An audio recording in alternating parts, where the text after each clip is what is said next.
پھینکتے رہیں. نیپال والوں کو کہوں گا, سری لنکا والوں کو کہوں گا, مالدیپ اور بھوٹان کو کہوں گا کہ آپ اس کو پہنچائیں, اور پوری دنیا میں جو 135 ملک مجھے تقریباً سنتے ہیں, تو میری اسی جو عاطف مجید کا خاص طور پہ جو چینل ہے اس کا لنک اٹھا کے ادھر پھینکیں تاکہ ہماری آواز بند نہ ہو.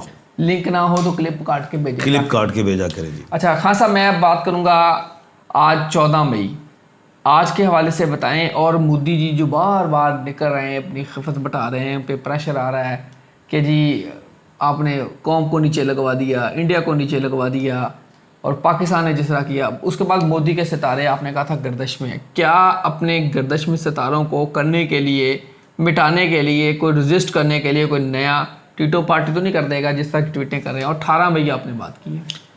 بسم اللہ. بات یہ ہے کہ مودی کے بارے میں نے صاف کہا تھا کہ ان کی جو سورج والی انگلی چھوٹی ہے اور یہ جو انڈیکس فنگر ہے لمبی ہے, اور ایج کو بھی میں نے لائن میں پڑھ لیا تھا کہ یہ معاملہ کب پیش آئے گا.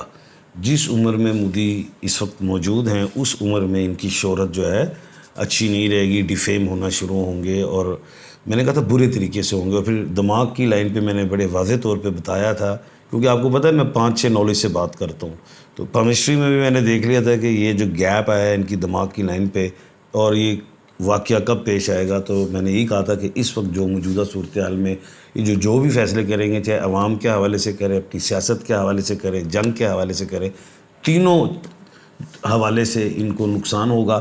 جنگ میں بھی ان کو شدید نقصان ہوا, اپنی اکانومی کو تباہ کیا, اور میں نے یہ پیشن گوئی کی تھی کہ ہماری اکانومی ٹھیک ہوگی, ہم اسٹاک ایکسچینج ہماری بڑھے گی, اور وہ ڈیلی بڑھ رہی ہے, اور انڈیا کی گری.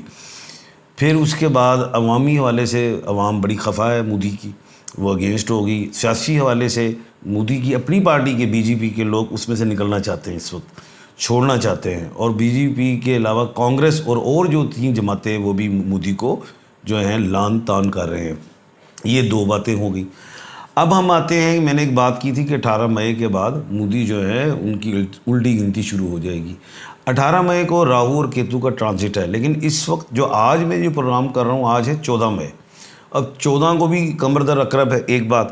نمبر 2, 14 ہی کو جوپیٹر کا ٹرانزٹ ہے, مشتری کا ٹرانزٹ ہے, یہ بڑی اہم بات ہے. اور آج کے ہی دن 14 کو جو سورج ہے وہ برق راشی میں, یعنی کہ اتنی بڑی باتیں ہیں. آج کے دن 3 چیزیں ہیں, جوپیٹر کا ٹرانزٹ, سورج کا برق راشی میں, اور تیسرا قمر در عقرب. اب یہ 3 چیزیں ایسی ہیں. اب ان 3 چیزوں میں پہلے یہ بتا دوں کہ 99% جو ہے انڈیا کو مار تو ایک پڑ گئی ہے, لیکن اب کوئی غلطی کرتا ہے تو 99% نہیں, پھر 1000% مار پڑے گی, اور اکانومی گرے گی. ایک بات اور اہم کرنا چاہتا ہوں کہ آج کا دن بڑا اہم ہے. اس دن پہ اگر مودی نے آبی جارحیت کی, پانی چھوڑا, تو یا بحر ہند سے بڑھنے کی کوشش کی, تو ادھر بھی نوید اشرف صاحب انتظار, بحر ہند سے آگے نکلنے کی کوشش کی بحر العرب کے اندر, کیونکہ پاکستان بحر العرب میں وہ ہے, اور اس میں اگر کوشش کی تو نوید اشرف صاحب جو ہیں انہوں نے نماز پڑھ لی ہوئی, میں بتا رہا ہوں, تو اس کے بعد انہوں نے ہاتھ دھو لینے. ایک بات. تیسری اہم بات, آج کا دن ہی بڑا اہم ہے, آج اور کل کو بھی میں شامل کر لیتا ہوں. پوری دنیا میں اللہ نہ کرے پوری دنیا میں کوئی بڑا حادثہ یا واقعہ سننے والے ہیں. اللہ نہ کرے زلزلہ بھی آ سکتا ہے, آتش فشاں, یا کوئی سونامی بڑی, یا کوئی بڑا اٹیک پوری دنیا میں, یا پھر کوئی اہم ہستی کی موت بھی واقعہ ہو سکتی ہے. کوئی ہیلی کاپٹر گر سکتے ہیں, بغیر جنگ کے بھی گر سکتے ہیں, کوئی جہاز ٹکرا سکتے ہیں, کوئی کارگو, کوئی پیسنجر, کوئی ٹرین کا حادثہ, کچھ بھی دنیا میں آج اور کل کے اندر ہو سکتا ہے. اللہ نہ کرے کہ ہو. میں نہیں چاہتا کہ میری پیشن گوئی پوری ہو, میں یہی چاہتا ہوں کہ نیگیٹو پیشن گوئی میری پوری نہ ہو, ہمیشہ اچھی والی ہو, لیکن ایسا مجھے لگتا ہے. خان صاحب, قمر در عقرب اور جوپیٹر کی وجہ سے آپ کہہ رہے ہیں؟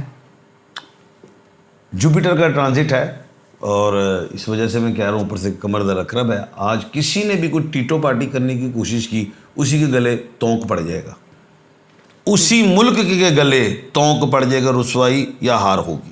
بالکل جی, اور رسوائی یا ہار ہوگی. اچھا خان صاحب, ابھی جو موجودہ صورتحال ہے قمر در عقرب, کون سے معاملات نقصان دہ ہوں گے؟ دیکھیں بات یہ ہے کہ میں نے تو بڑی کھل کے اور واضح آپ کو یہ بات کر دی ہے جس پہ میں نے کسی حوالے سے چھپانے کی کوشش نہیں کی، لیکن آج اور کل تک انڈیا جو ہے کوئی چھوٹا موٹا حملہ کر سکتا ہے، ابھی بھی کر سکتے چھوٹا موٹا، یہ نہیں کوئی میزائل، چھوٹا موٹا، جیسے ایل او سی کی خلاف ورزیاں ہیں اس کے حوالے سے یہ کر سکتا ہے، لیکن اس سے ہمارا کچھ نہیں بگڑے گا، کیونکہ میں نے پہلے بھی ایک بات پیشن گوئی پہ رکھی ہوئی ہے اور کہا ہوا ہے اگر مودی نے اب پھر غلطی کی تو پہلے کی طرح اس سے بڑا، بلکہ اینٹ کے جواب میں پتھر نہیں، ایت کی ایٹم بم، نہ دو پتھر، ایت کی 2 پتھر، کیونکہ الفتح 2 آئے گا، 2 چلا دیا ہم نے، وہ بھی چلا دیا۔ ہاں 1 2 چلایا، اب ہم ویسے بڑا کوشش چلاواں گا۔ اچھا پھر اس سے بعد ہمارے پاس بڑی بڑی چیزیں ہیں، پھر اس میں سے کوئی ہم پٹاری میں سے کچھ نکالیں گے، لیکن مودی اپنے پرندوں کو، یہ بڑے جو پرندے ہیں ان کو اپنے گھونسلوں میں رکھیں، بند کریں، پرندوں کو گھونسلے میں رکھیں، کیونکہ ہمارے شاہین ہیں، ٹھیک ہے، یہ گھونسلوں میں نہیں رہتے، یہ پہاڑ کی چوٹی پہ ہوتے ہیں۔ بالکل صحیح ہے، تو پرندے سے مراد وہ اپنے رفیل شفیل اب وہ رکھ لیں اپنے گھونسلوں میں رکھیں جی۔ اور دوسری چیز جو ہے اپنے ایٹمی جو بھی ہتھیار ہیں ان کو تجوریوں میں بند کر لیں، وہ نہیں چل رہے، تجوریوں میں بند کر لیں۔ اجازت چاہوں گا، اللہ حافظ۔ پاکستان زندہ باد۔ پائندہ باد۔